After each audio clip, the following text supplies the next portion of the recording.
So how do you partner, right? Yes. What are the tenets of partnering? It's interesting how confusing that is for some traditional channel organizations. Microsoft's purpose is in service of your purpose. And again, 2024 is the year that partners come out as the leading edge of the spear on finding this buyer intent. You show up to every meeting and demonstrate why you are relevant. Every day I have to force myself to make sure that I'm taking one step ahead in terms of my own learning. That flywheel of success is where you will build momentum, and that momentum will continue, and then you feed into the other systems to say, this is what we did, this is how we did it together. You know, we talk happy talk sometimes about channel and partnerships, but the truth of the matter is it isn't always easy. It's not. And organizations still struggle here. Like I have phone calls and I have DMs from people. It seems like every day I get a new one. Like I'm building a practice, Right. or we've been at it for 7 years. Something's wrong. Or Sales are flat. leadership still doesn't get it. Right. Or I got the last push through on cost of channel again from the CFO. Yeah, I get those same texts. And it's changing so quick, right? It is. So that's part of it. Part of it is even the old dog channel leaders are having to learn some new tricks. And so you and I get a lot of calls because of that. Yeah. And we're going to talk more about that as well. Some of the new tricks that they're learning. Yeah. So some of those new or trends. Not learning. But why do you think organizations still struggle here? What would you say is the main reason? You're face to face at the board level. You're talking to the C-suite, right? You're with the channel chief or the chief partner officer, whatever the title is these days. Yeah. Why do you think that they're still struggling? You know, increasingly, it's interesting. Increasingly, we're being pulled in by the board or the C-suite and not the channel leader. Yeah. Because so much is changing, right? Because so much is evolving and they're not sure what's supposed to happen. And I think the reason why so often there's a little bit of a gap. I'm not going to say disconnect because I don't think it's a disconnect. I think if you speak to the C-suite, they understand, particularly if they do 75% of their sales through the channel, that the channel is important to them. The disconnect comes from the fact that the channel chief has long been, and excuse me to our audience listening at home, the shit umbrella for the channel. Yes. So their job has been to hold the umbrella up. And no matter what the CFO said, no matter what the sales leader said, their job was to protect the partners. Yes. Right. So you hold that umbrella up. I did that. I hit a very, sore and very large. Defend and protect. Protect. And don't let that hit the partners, because if you let that noise hit the partners, they're going to slow down and stop selling. The problem, though, is that umbrella also keeps the feedback from the partners getting up to the management. And so I think what happened in protecting the partners, they actually overprotected leadership. And so we just finished a survey. Dr. Ashlyn Silva, who's the head of our research survey, just did a CRO survey of firms that had channel leaders. And the channel leaders all said that the change in the channel was significant. That was the most common answer, significant change in the channel. The CRO said some change. Interesting. And what do they mean by significant change? Significant changes in routes to market, in partners, in how we're going to go to market and how we're going to partner, right? As we dug down in the survey, in our channel survey, which comes out later this year, the CROs, while they saw some change, mind you, some change, they did not see that overwhelming level of change. And again, I think it's because that umbrella now is so lodged in place, they're not getting that feedback. The transparency isn't there from the channel back up to the C-suite. Right. It's just not getting to the C-suite. Yeah. Is it a translation issue as well from the chief partner officer or the channel chief up through the C-suite, or maybe a lack of trust or understanding? When you have to play protect me games all the time as the channel leader, which a lot of folks in the traditional business have had to do. Thankfully, in some of the SaaS businesses, it's been more transparent. But when you have to play that protect me game, it gets to the point where the channel chief is kind of covering their, butt for the issues too. Right. And so I think it's partially transparency. I think the other part is the C-suite only specializes in channel during ops reviews. That's right. And board meetings and earnings calls. And they don't specialize in the channel the rest of the time. And so what we've seen, and I know I've shared this stat with you, but not probably with your viewers, what we've seen is in 5 years, we've went from 51% of the time a customer spends in a B2B tech purchase being with a salesperson to only 14% of the time they spend with a salesperson. Yes. So this motion that we used to have where if you added more sellers, both partners or direct sellers, you would get more sales. This was a common, right? Has been something that's how everybody's looked at the channel. It's just more salespeople. We heard that's this. Right. Feet on the street, years. Reach. Yep. You're extending your coverage, right? We've all heard this reason for having the channel, right? because they're a sales channel. Well, now you've got a Microsoft who's adding, 90% of their partners aren't transacting. That's right. We're seeing this across the space. It's about influence and advocacy. And so when that starts to happen, it's very difficult if you've been reluctantly in your C-suite partnering in the first place, now to let these people do even more. And believe me, they are referred to, for those of you in the channel listening, as these people by a lot of C-suite leaders. Yes, CFOs particularly love. Yeah, that's We're going to dive into the chief partner officer role. So I don't want to, because I think that what you're uncovering here it's important. Let's go there first. Okay. I had Greg Serafin here just a few weeks ago from EY, awesome. Right? Chief Partner Officer. Yep. Different role, totally different set of skills. Yes. We spent almost an hour and a half in the studio here. He gave us a master class on what he did at EY, taking them from $1 billion to about $8 or $9 billion. He's retiring. And so I think about that Chief Partner Officer, right? That role. I think the role that the nomenclature around the role is being overused and overhyped. Agreed. Personally, right? Yeah. When everybody becomes a CPO, no one's a CPO. No one's a CPO. Right. But I do think that there's a new set of skills. Very different set of skills. Different set of skills. And I look at a person like Greg as an example of that, honestly, who comes from a financial acumen. Right. Where the channel chief is somebody who maybe grew up in the channel, maybe was at a vendor like a Microsoft or an HP or a Cisco. Sales experience mostly. And the translation back to the C-suite isn't as fluid, transparent, or the conversations that are being had are not being understood the way they need to because they're not in the language of the and half C-suite. the time it's skills. Yeah. Right. And we'll talk on that. The other half of the time is just the culture of the company, right? The channel chief has kind of been this, I don't really know what he does, but she does, although there's very few she's. I don't really know what they do. There needs to be more she's. That'll there be needs to be a lot more conversation. she's. We'll talk about that. Yep. They've kind of been cloaked in this little bit of secrecy, right? There's a lot of hugs. There's a lot of mugs. Yeah. There's a lot of events. And they're doing a lot of things. And, they bring in sales and the company says, hey, that's good. And we'll talk to you again and give you a hard time next month or next quarter. But the skill set has not been invested in. No. So despite the fact that there's so much change in the channel and that the channel leaders see that, what you see is still very traditional training. When we go in and do our partner expert training for teams, and that is really around how do you partner, not just resell or sell. Give me that word again. Partner expert. Partner expert. Mm-hmm. Interesting. So how do you partner, right? Yes. What are the tenets of partnering? It's interesting how confusing that is for some traditional channel organizations, because then they start to say things like, no, our product team handles that stuff. Oh, we have an alliances organization and it's in the strategy group. Exactly. We have a program group, and this is an interesting new trend that I'm seeing at variety of companies, including Verizon as an example, where the program team for partnering now reports to the CFO. Interesting. In an attempt, I can only believe, to control money. So like a shadow organization for the partner organization. Well, it's the actual program team. And they're not the only vendor I'm seeing doing this. Okay. They're starting to move that partner program, your traditional triangle, silver, gold. Lack of trust in the channel chief and holding the dollars. Because we've seen it in the past in marketing. Yep. We've seen it in the past in the channel, and we've seen it in sales. We've seen the CRO have it. Now, all of a sudden, I'm starting to see a trend of it moving that org, just the program, moving to either some level of compliance. Mm-hmm. And, we've seen some bad stuff happening, so I understand why, or finance.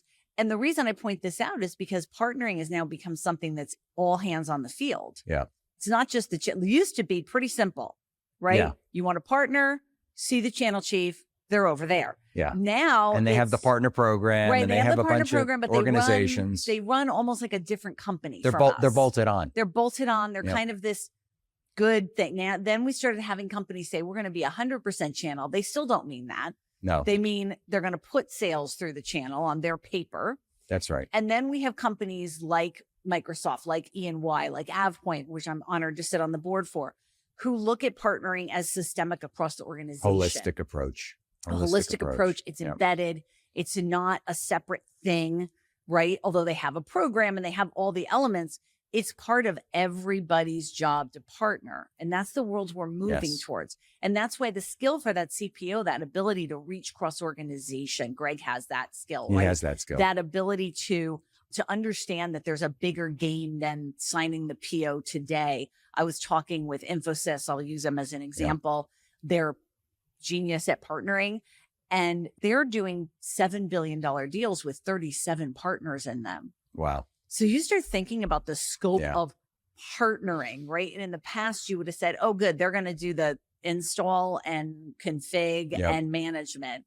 That's not the case anymore, right? These are really complex situations. They are. And so the partnering, I actually think the next CEOs will come from the CPO. Well, because partnering is so embedded now in what the go-to-market motion for every company truly needs to be.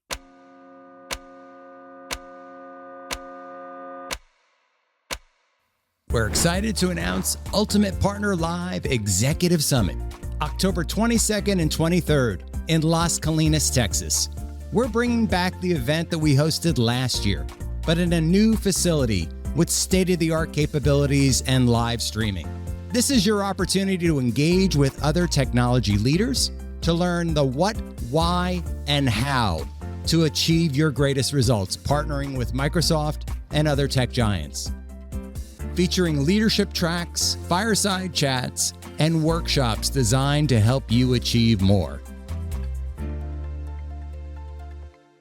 Why do you believe that CEO needs to be a partner leader? Well, because I want the audience to think about 10 years ago when we started saying every company's a tech company, right? Yes. Car companies stopped being car companies. They started being tech companies, right? Tesla was iPhones. Companies were, everybody's a tech company. That's right. And that's become true, right? Every company is primarily led by tech. COVID sped that up. Or a platform company. Or a platform company within being a tech company. That's right. But it was like, hey, everybody's a tech company. Now everybody's a partnering company. So that's the next evolution. We're only at the tip of that evolution. Yeah. We're not somewhere where it's advanced yet. Yeah. And so what's happening? By the way, new jobs, new opportunities for those of us who are in the tech world to venture outside of traditional tech. I mean, gosh, we've been on conversations, with Lynn and healthcare and others, and everybody's partnering. Now, what's interesting about that is some companies, and I'm talking about you if I'm talking about you, they've just named their channel chief CPO because you're supposed to have a CPO. Much like what happened initially when everybody became a tech company, they named CTOs. That's right. And many times the CTO was just their CIO with a fancy new branding. That's right. And in fact, you saw a lot of people do CIO, CTO. 10 years before that, we saw the same thing with CISOs. Right. Originally, the CISO was just some guy who knew about security. Right. Then it became Bob in the closet back in the day. Hey, Bob manages our McAfee licenses. Right. Okay. Let's make him CISO. Then it became a career, a profession, and a very difficult one. And the same with CTO. And now I think the same with CPO. So we're probably in year 2 of this trend. And it's a 10-year get to maximum capacity ability. And so I think what you're going to see is a lot of failures in the current CPOs, the same way we saw when CMOs started. That's right. CMOs started, the average tenure was a year, right? Because everybody thought, we need a CMO. Marketing, we'll just get somebody who's good at marketing. Right. Somebody who's good at Marketo. Right, exactly. And that was it. You were like, this is good. That person's good at arts and crafts. They'll be good at this too. That's right. Not so much. And so we're seeing the same thing now with the CPO. And the skills are very different, right? The channel chief is about sales, about partner management, right? And it's down. I'm managing you, Mr. Partner, Mrs. Partner. That's right. The CPO is about managing up, sideways, down, spinning in circles, saying, how do we put something together that's so exquisite for our customers through our partnerships with both our customers and our providers and our partners that we can't be beat, we can't be replicated, and then turn that into a partnering platform, if you will. I think the two end up kind of smudging together and make something that is, I can't think of another word. I said it already, but I'll say it again, exquisite for our customers. And we are very early days in that. Very early days. And, we talked about Microsoft being prescient and being a harbinger of things. Microsoft has been good at doing this internally. Some of that is organizational. We'll talk a little bit more about that. But some of it, I talk about things like mindset, commitment, trust, and execution as 4 areas when we talk about this CPO role, that I think we need a lot of work here. We need a lot of work. Go back to Greg, and Greg, you're getting a lot of kudos here today, but I think about the ability that we talked about the influence strategy and the ability to be credible, to have trust. Right. With that leader, that partner leader. Correct. It cannot be the person who was the channel chief last week, now just changing their title. Well, and we're seeing that, right? Yeah. We're seeing people say, hey, let's do that. And what I'm trying to explain or help the C-suite and the board, I sit on several boards, right? And having that conversation, being asked to present to other boards, being asked to be an advisor to a board on this topic is it's not about routes to market. That's right. That's been true. Now, it's not to say you're not going to have routes to market. Right. Of course you are. But your strategy for partnering is not about routes to market. It's about commercialization of innovation. Yes. How will you commercialize innovation amongst your ecosystem? And that starts with a trust ecosystem. So who will you treat as a partner? And this gets them every time, as well and as poorly as you treat your own employees. Wow. Because a good partner should be a part of your team. Yeah. What's the answer you get when you ask that question? We can't do that. Then you're not ready. You're not ready. Then you're not ready. Right. Right. So how do you make that happen? How do you make it so that your partners, I want people to be confused about who works for which brand. Yes. Yes. This is right. This is the joint value proposition. Right. This is true integration. Yes. Right. And it's multiple parties. That's right. And so what we're seeing now is some heroes. We're starting to see the alliance manager who has long been tasked with this webbed, weird, fuzzy role of press releases and product releases and trying to manage one of your biggest customers / partners / developers / they're starting to rise up as heroes because this kind of nebulous territory has been something that they've broken their teeth on, right? And they do have a little more ability to work in the gray zone. And that's the key. The channel chief, a lot of times, and some of them will retrain. Some of them will retrain and be fine. I have no doubt of that. There's always the exceptions.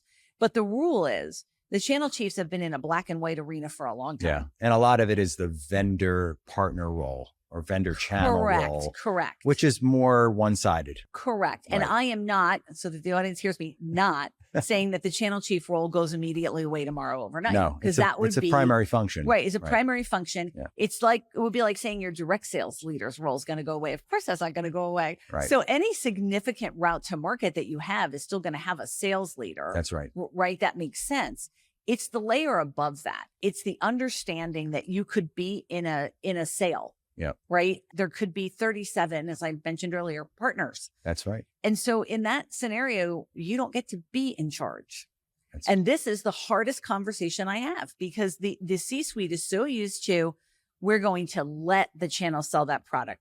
We're going to give the channel this discount or give the channel this commission. Yeah. We're going to block the channel, always my least favorite discussion, from key accounts because we own them. News alert, no one owns an account. I want the audience to hear that. But those tenants. That's right. Right. They don't work in a partnering world. And this is where mindset. A channel sales world. This is where the shift in mindset has to happen. And it's very hard because then, Yeah. and especially my friends in the European markets, right? They don't like stories. Americans like stories, We're right? storytellers. They want like metrics and measurements. And like, how am I supposed to measure that? And what I say to them is, look, I read your last 10 press releases where you made an announcement with whoever, right? Name your megacosm, my term, megacosm, right? Name your megacosm of partners. Because I do believe it's going to be a megacosm. It is. Forget going to ecosystem. It's going to be a megacosm. Like this is where we're going. We went We're sales. talking universe Partnering, and galaxies. Ecosystem, megacosm. Yeah. So you're going to go with a megacosm strategy and your metrics already are messed up because I took your last 10 press releases and then I went and talked to your head of sales and I said, they announced 10 things. Ooh, with IBM, we're doing this with Microsoft. We're doing right all over the news. How many sales did you make? Not very many. Goose eggs. Yeah. And so you've been doing these press releases. You have been in effect partnering. You haven't figured out how to commercialize that. That's right. And that's where the alliance leader, the chief revenue officer, the CFO, this is where everybody, so this is that whole influence strategy, corralling that whole group together in the right and effective way. And if you really want to see everybody's eyes roll, then you start to talk about, okay, so advocates, who might be your advocates? Who else is there? Who else should you partner with? Some of them are very unnatural. They're not who you would naturally think. And who are your detractors? And they're like, detractors, what do you mean? So I was just at CCA, Cloud Communication Alliance, great event, by the way. I was talking with a group of CEOs and CROs, and I brought this up and they were like, detractors, what do you mean? And I said, okay, you all do stuff that's, aiding collaboration and communication. Do you not think the CISO is a detractor for you sometimes? Or whoever their security consultant is a detractor for them making progress? That's right. Oh, yeah. And how about the website guy? Whoever's running their website in e-commerce, do you not think the website e-commerce provider is not a detractor for your service? You're saying we could put chatbots in. They have their own approach to it. Your call center application, your CCAS application fails. Do you really think they like you when they just did a web campaign and they're getting judged on ROI? You have natural detractors. That's fascinating. So partnering is not just about the positivity. That's right. Right? It's also about the negativity. And how do you manage the negativity? How do you lower the noise and the friction in the system? And that's why I think they will be the next CEO, because as every company becomes a partnering company, every company starts to learn to manage the megacosm. The person who won, they're going to be the most hotly pursued CEO ever. I agree. So we could riff all day here on long. This topic. Oh my gosh. I mean, we could talk about mindset, execution, executive commitment, because this all ties into this. There's a topic we're going to talk about together. I've been talking about quite a bit. I've been talking about the tectonic shifts, what we've been seeing at the CEO becoming the new CIO, and how that's impacting these cloud decisions, right? You come out of the telco world. Vodafone just signed was it $1.5 billion commitment with Microsoft? Yes, they did. And I know the person who executed it. And they're all doing that. They're all doing that now. This is happening. Yes, it's happening. So now I'm in the line of business and I've got this huge cloud commitment in a company, and I'm talking to an ISV or a security company or, somebody, MSP, whatever the role is. I want to cobble it together. We're talking about the whole marketplace concept here, right? And then last year, and Jay talked about this in our conversation, right? 5 organizations got to $1 billion or more with AWS, which made AWS, the 5th largest distributor. I think it did. Yeah. And I think they're on their way to 4th this year. Yeah. So that numbers don't lie. Changes things. You're nervous if you're in distribution. You are nervous. And somebody asked me yesterday, I won't mention the name of the company, but it was somebody asking me for advice from one of the large hyperscalers, was about what happens to distribution for us? What do we think about with distribution? So we can go in a lot of different directions. Yeah, we can go in a lot of different directions. And I think, the key to me with marketplaces is they're not a panacea, right? No. You can't just say, hey, we're going to go on the Amazon marketplace or the Microsoft marketplace and be done. Because you've got healthcare companies that have very specific requirements. Yes. You have highly regulated industries like utilities and telcos, right?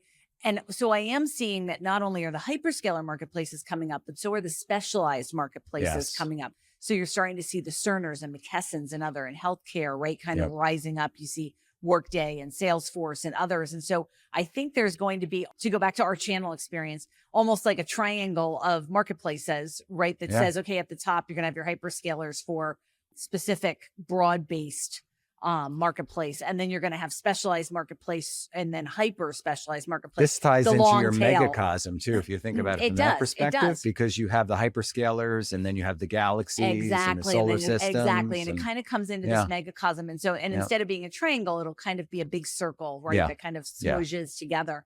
But what we see is that the folks that are ignoring that trend, and we do see it, right?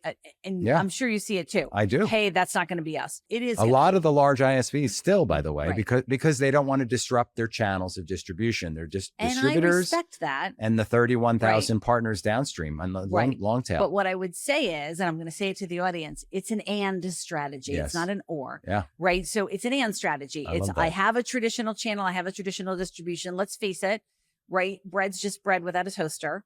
Can't be toast. So there's hardware, there's going to be hardware, right? That's just reality. Yeah.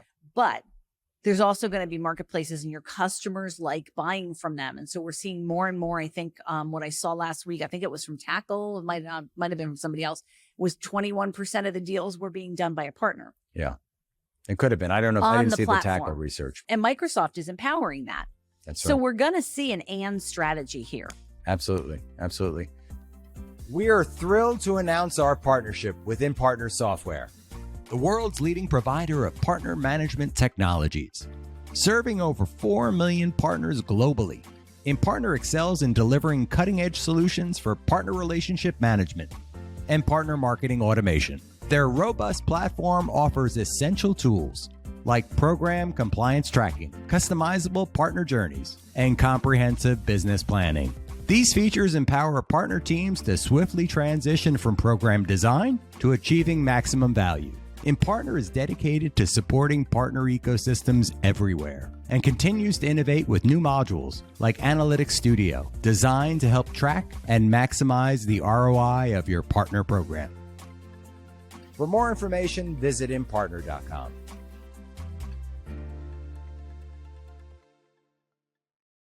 So lots of numbers coming out with regards to marketplace, right? Our good friend Jay in the Canalys organization said 45 billion by the end of 2025. They said that they've undercalled it. Tackle, who you just mentioned, right? Who's actually going to be here for our event here on May 30th. In fact, a little plug for our May 30th event. Fabulous. They're saying 100 billion by the end of 2026. Yep, I've seen that number too. So are we in a hype phase? Because I've been talking about the marketplace moment, and I'll be self-inflicted maybe that I'm helping to create some of the hype, speaking on stage at the Channel Partners event and some other places about this, that everyone needs to get on board. But is it a hype phase? There are certainly going to be winners and losers, right? So you might pick wrong in a marketplace. You might pick the wrong strategy, but it's not a hype. It's just early adopter phase, right? And I know for some people listening, they're like, we've been on a marketplace for 5 years. It's not early adopter. It still is pretty early in the It's early adoption cycle. And so who's going to win and who's going to lose? I mean, I think we all can say Microsoft's definitely going to win at the hyperscaler, Amazon and Google, right? That, they've got so much investment. That's right. And the other thing that we're many times failing to realize is that with Gen AI, there's almost this big bang moment coming where Gen AI uses so much compute power, quantum computing leaps on top of that. And all of a sudden, the most precious thing in the world to every company becomes power. Yeah. Because you got to power those data centers for all that compute power. Yeah. And so what we're seeing is Amazon now the number one provider of alternate energy.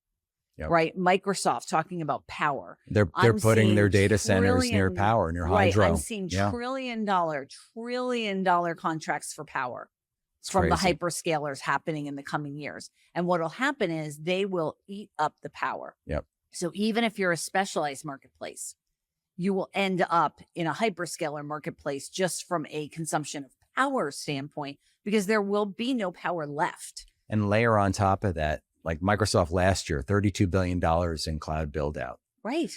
They're spending, each of the hyperscalers is spending an inordinate amount of their investment dollars on chips right now. That's right. That's why NVIDIA's stock is where it is. Right. They're buying up processing capacity. Yeah. Achilles heel is power. So they're buying up power. Second Achilles heel is chips, right? Because we saw what happened during COVID. Absolutely. Got Intel building a monolithic chip manufacturer in Ohio that will still only do about 2 or 3% of the chips that are needed. Yeah, and we need a lot more chip capacity here in the United States. A lot more chip capacity. What's happening in China and Taiwan right now is still very fraught with peril, right? Yes. And so I think you're going to see a world where it's not always the best solution that wins. It's often the person that dealt with risk best. And in fact, when we go in and do our market action planning practice, shameless plug, it's a great program. Our market action planning actually starts with failure first. Failure first. So what would be the things that would make you fail?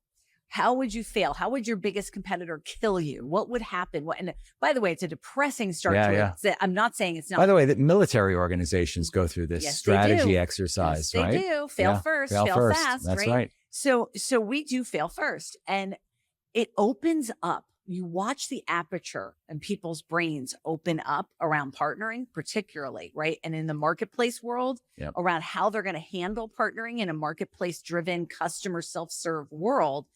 And they start to realize that their failure points are very different than their failure points would have been for channel sales. Yeah.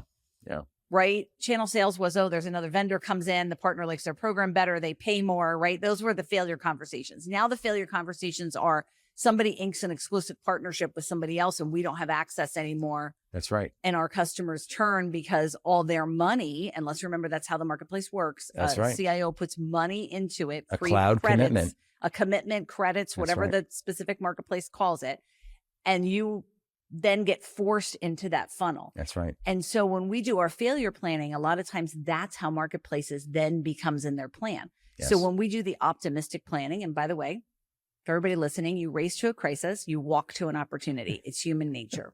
So when we talk about opportunity, it's always, how do we grow 30%? How do we grow 100%? How do we, right? How do we do this?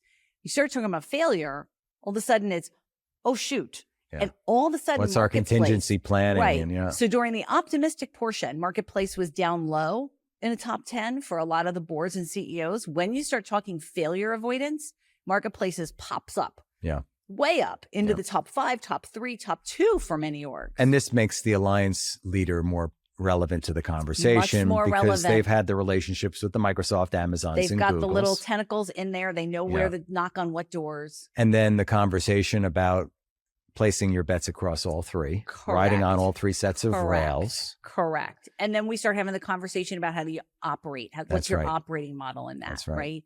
That's the piece where I feel that most ISVs at least struggle. And the first thing I always tell, and HR loves me for this one, the first thing I always tell them is you got to get away from thinking of your operating model like an org chart. Yep. I want you to think of it like a deck of cards. And And you can play any number of games with a deck of cards, right? You can play rummy, you can play hearts, never thought you about can that play paradigm. solitaire, you can play whatever you want, right? Yeah. But it's a deck of cards. And in the deck of cards, you got to have kings and queens and aces and right.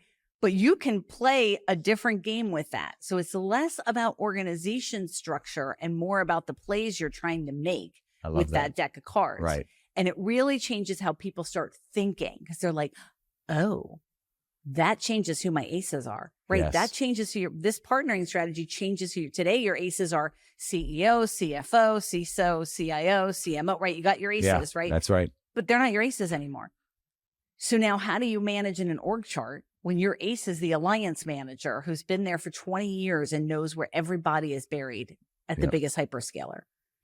So it's really becoming an interesting full-bodied conversation around operating model when we do our market action planning days. Do you wind up with a new org? Yeah. You wind up with a new org or at least a shadow org strategy because operating model, and that's where I love everyone, but that's where a lot of companies start with org model and then they try to push operating model into it. To start in the market action planning, we start with like stuffing, operating model. It's like stuffing people or process into it. Right. And so I think that world of partnering is going to get away from that command and control finally in corporate. Yeah. We are almost at the midpoint of 2024 already. I can't believe it. Like it was just New Year's Eve here. Like that. in I Florida. think I wished you Happy New Year 7 seconds ago. Exactly. How should we each prepare? What should we be doing differently going into the second half of this year? What great advice or strategy It's that a you great question. Yeah. We had a silent recession in 23.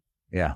I'm talking to you, right? You all know it's true. We just didn't talk about it in the tech economic industry. headwinds, 470,000 people laid off last year, right? Right. And I think if you watch Layoffs.io, I think we're over 100,000 already this year in the tech space and the startup space. It's not over. It's not over. No. In fact, the big ones are just starting, right? Tesla yesterday, right?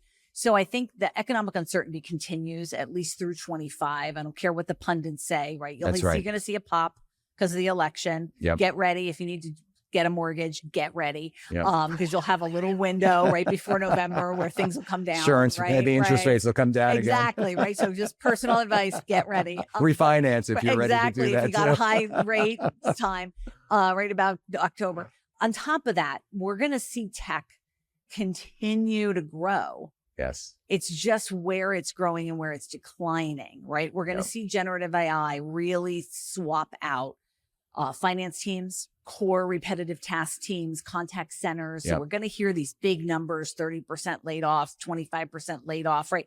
But it's going to be in those routine tasks, easy to replace with a machine area. Yes. And any partner who's not involved in generative AI, not using generative AI, doesn't understand it, will be making a huge mistake. Huge mistake. Basically signing their termination papers. Yeah. We're going to see marketplaces continue to rise. The biggest reason is because it lets you compare and contrast offers. That's right. And manage costs. Manage costs. And in the current financial environment, streamlines the process completely.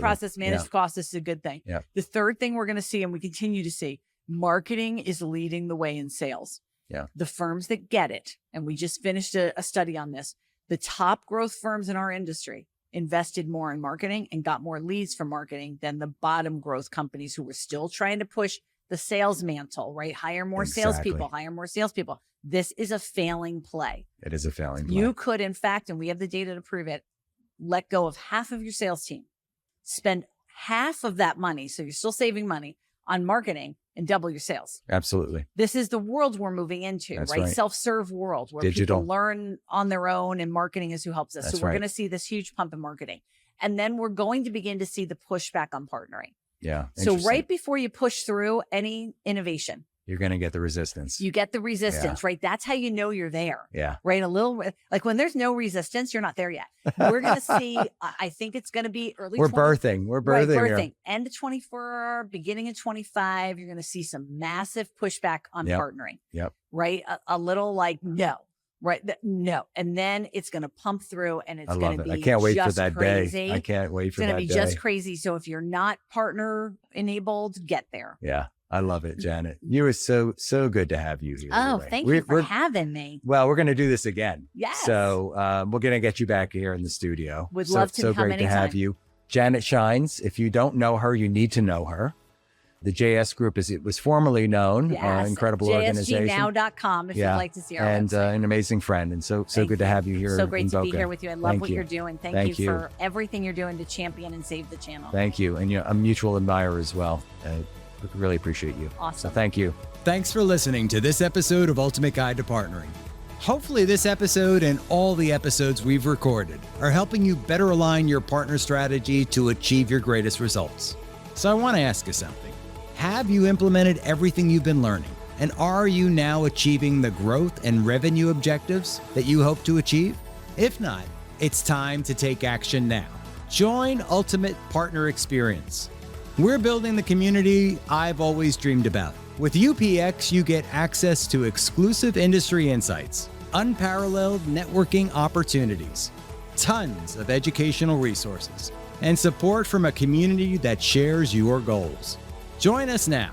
Visit our website, theultimatepartner.com, and sign up today.